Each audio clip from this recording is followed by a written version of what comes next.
I mean, I could easily just trip up some stairs and hit my head into a wall and die. I could walk out tomorrow, cross the road, get hit by a car, and I die. Something that should be at least acknowledged is that death from a third party really doesn't happen too often. And I think the most abundant example of this would be the recent shootings at Fort Hood, and really any school shooting. How many people died in the Fort Hood shooting? I think 12 was the number, and something like 40 people got shot. So that's a fairly high survival rate for the same affliction. And the whole being hit by a car thing and getting killed by a car doesn't happen unless you're under like 5 feet tall or you're 12. You know, getting hit by a regular car will not kill you. A semi, yeah, I can see that, but even a regular truck, I don't see. Even if it clean goes over you and fractures your skull, people have survived skull fractures in the past. Human beings are tough motherfuckers. I don't see why you should be excluded from that. Instead of wondering, like, oh god, death is really scary, I was thinking, what would people do if I died? What would people do? I don't know what people would do. Would people really care? Would people remember me?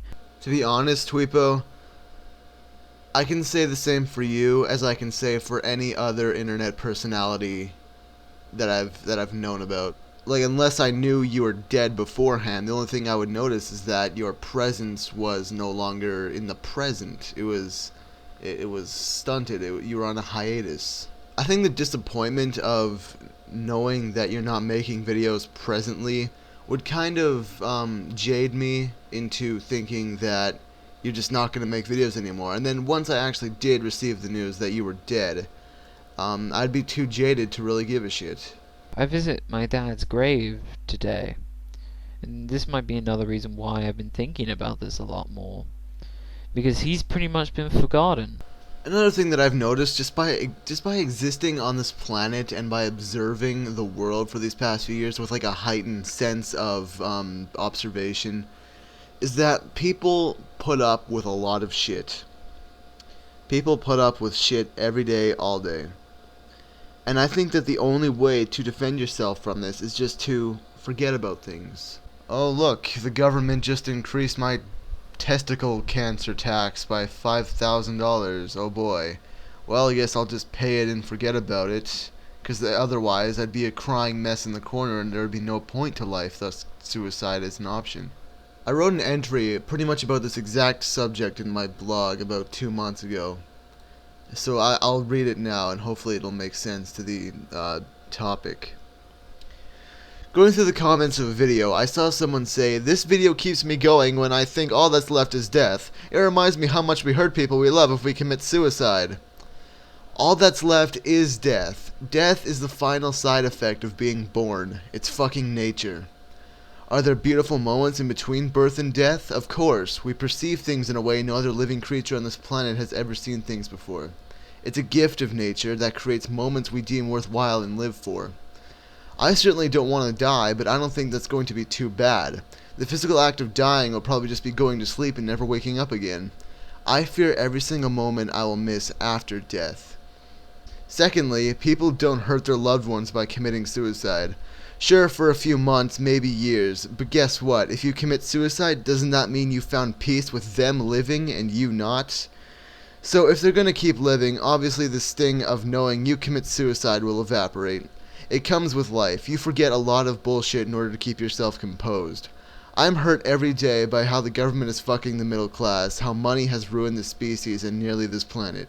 Do I get to feel sorry for myself letting these things happen? No, because I can't do anything to stop it. Just like you can't stop the people who really commit suicide, it's not your choice. Now, Tweepo, I am not affected in any way by the death of your father. Not at all. I didn't feel anything when it happened. I still don't feel anything today. Just how some guy on Skype named James pretty much made fun of the fact that my uncle was dying of kidney cancer while it was happening. And I totally understood. I knew that it didn't affect him in any way because there are just too many people on this planet to give a shit about every single one of them. We have far too many other things to worry about. So, in regards of remembering you after death, I'll probably always remember you, but you won't have any major impact on me after you die. Like, I won't really care that much. Now, if I could only apply this same amount of honesty to my family, all of my problems would disappear, no problem. But that's enough of that, Tuipo. I appreciate the video. It did speak to me quite a bit, and I commend you on it, and keep doing what you're doing.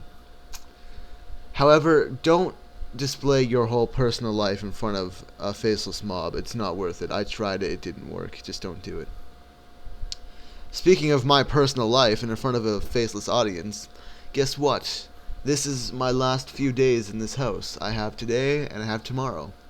And I have to be out first thing in the morning on Saturday, so yeah, after that I probably won't even have access to internet, at least feasible internet to connect with YouTube, until about the beginning of December. So I will be gone for a long time, but I'm not dead, okay? Don't think of me as dead. I'm just off.